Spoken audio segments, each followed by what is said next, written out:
Hello बच्चों, आज का टॉपिक हमारा डेफिनेट इंटीग्रेशन का है। डेफिनेट इंटीग्रेशन एक ऐसा इंटीग्रेशन है जो क्लास 12th के लिए काफ़ी इम्पोर्टेंट है। डेफिनेट इंटीग्रेशन क्या होता है? ऐसा इंटीग्रेशन जिसके अंदर लिमिट्स आ जाती है उसको हम कहते हैं डेफिनेट इंटीग्रेशन। हमारे सिलेबस में दो टाइप का इंटीग्रेशन है, एक डेफिनेट इंटीग्रेशन है और एक इनडेफिनेट है। तो हम लोग डेफिनेट इंटीग्रेशन के बारे में बात करते हैं। तो जैसे कि मैंने बताया कि एक ऐसा इंटीग्रेशन जिसके अंदर लिमिट्स आ जाती हैं उसको हम बोलते हैं डेफिनेट इंटीग्रेशन।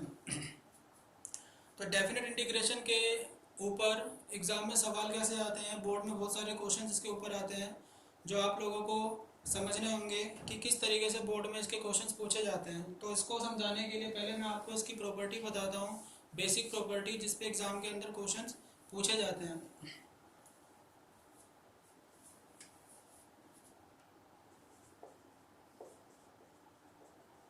प्रॉपर्टी ऑफ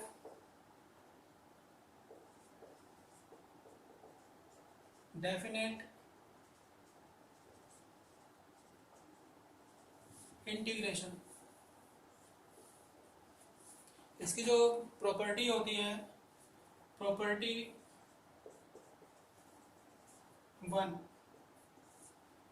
इसकी जो पहली प्रॉपर्टी है जो कि काफ़ी इंपॉर्टेंट प्रॉपर्टी है कि 0 से a F x D x, 0 से a F x D x. इसकी प्रॉपर्टी क्या कहती है कि 0 से a जहाँ पर f आ रहा है उसको तो हम सेम लिख देंगे, लेकिन जहाँ पर x आ रहा है x की जगह पे हमें क्या करना है, ये जो अपर लिमिट है a माइनस में x करना है, मतलब a माइनस में x और dx। इसका क्या मतलब हुआ कि जहाँ पर x आ रहा था वहाँ पे हमने क्या करा कि a माइनस में x करा। ये जो a है ये हमारा क्या है, अपर लिमिट है। इस इंटीग्रेशन की अपर लिमिट है a माइनस में x dx। काफ़ी इम्पोर्टेंट प्रॉपर्टी है ये, एग्ज़ाम में इस पे सवाल पूछा जाता है और जितनी इम्पोर्टेंट है उतनी ईजी है। इस पे हम सवाल करके देखते हैं कि सवाल एग्ज़ाम में कैसे पूछे जाते हैं। इस पे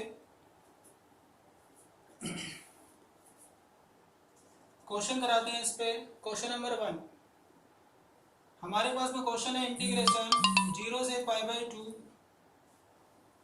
cos स्क्वायर x dx। हमारे पास में ये क्वेश्चन है, इस क्वेश्चन को हमें सॉल्व करना है। तो पहली बात तो ये है कि हमें इसमें ये समझना पड़ेगा ये क्वेश्चन कौन सी कैटेगरी का है, इनडेफिनेट इंटीग्रेशन का क्वेश्चन है या डेफिनेट इंटीग्रेशन का क्वेश्चन है। तो इसमें लिमिट्स आ रही हैं, तो यानी कि यहाँ से हमें ये बात समझ में आती है कि ये डेफिनेट इंटीग्रेशन कैटेगरी का क्वेश्चन है। अब उसके बाद में हमें इसे करने की अप्रोच क्या होगी, इसे करने की अप्रोच होगी कि 0 से a वाली प्रॉपर्टी लग रही है या नहीं लग रही।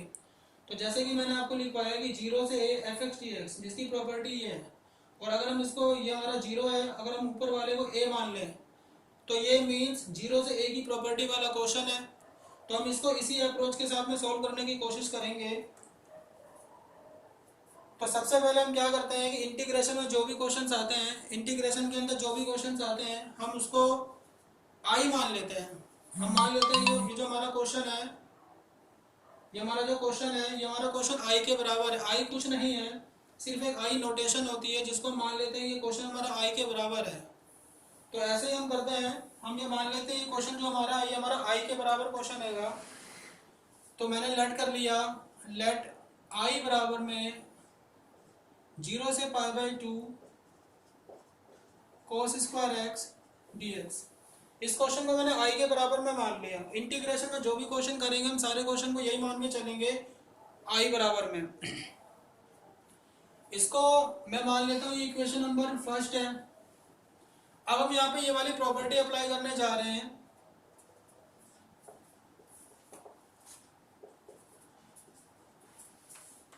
बाय यूजिंग प्रॉपर्टी, प्रॉपर्टी कौन सी अप्लाई कर रहे हैं, वही 0 से a F x D x, 0 से a एफ a माइनस में x dx, ये हमारी प्रॉपर्टी है।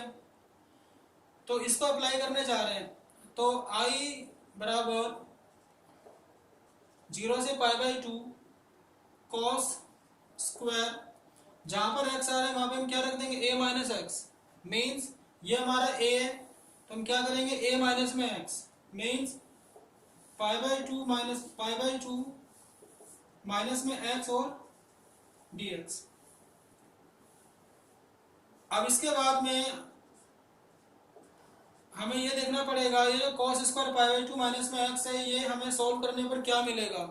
अगर आप लोगों को क्वाड्रेंट आता है तो cos स्क्वायर π/2 माइनस में x, मेरे ख्याल से ये साइन स्क्वायर बन जाएगा।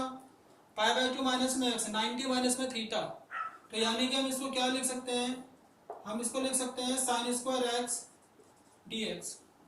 90 माइनस में थीटा, 90 माइनस में थीटा अगर cos के साथ में है तो उसका आंसर होता है साइन थीटा, यानी कि साइन स्क्वायर x dx। इसको मैं मान लेता हूं इक्वेशन नंबर सेकंड। अब हम क्या करेंगे, हम इन दोनों इक्वेशन को जोड़ेंगे। तो यहां पे लिख देते हैं add equation 1 and equation second. इन दोनों इक्वेशन को हम जोड़ते हैं तो जोड़ने पे हमें क्या मिलेगा, जोड़ने पे हमें मिलेगा i प्लस में i, यानी कि क्या बन जाएगा 2i। यहां पर क्या लिखा हुआ है 0 से π/2 cos square x, cos square x, और नीचे क्या लिखा हुआ है साइन स्क्वायर x, तो प्लस में साइन स्क्वायर x और dx। जब दोनों को जोड़ा तो हमें क्या मिला 2i 0 से π/2 साइन स्क्वायर थीटा प्लस में cos स्क्वायर थीटा 1 के बराबर होता है, यानी कि हम यहाँ पे क्या लिख सकते हैं 1 dx।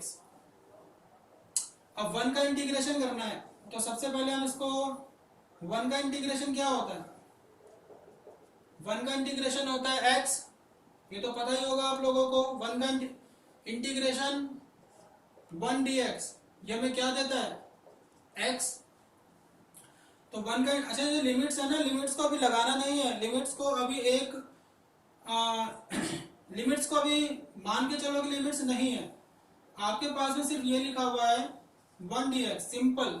लिमिट्स को अभी मान के चलो कि लिमिट्स नहीं है, तो इसका इंटीग्रेशन क्या होगा x।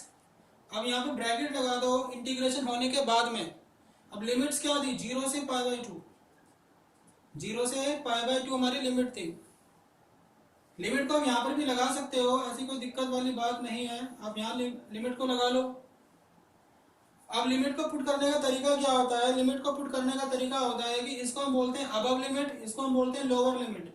ये हमारी अबव लिमिट है और ये हमारी लोअर लिमिट है। तो पहले हम क्या रखेंगे, पहले हम x की जगह पे रखेंगे अबव लिमिट,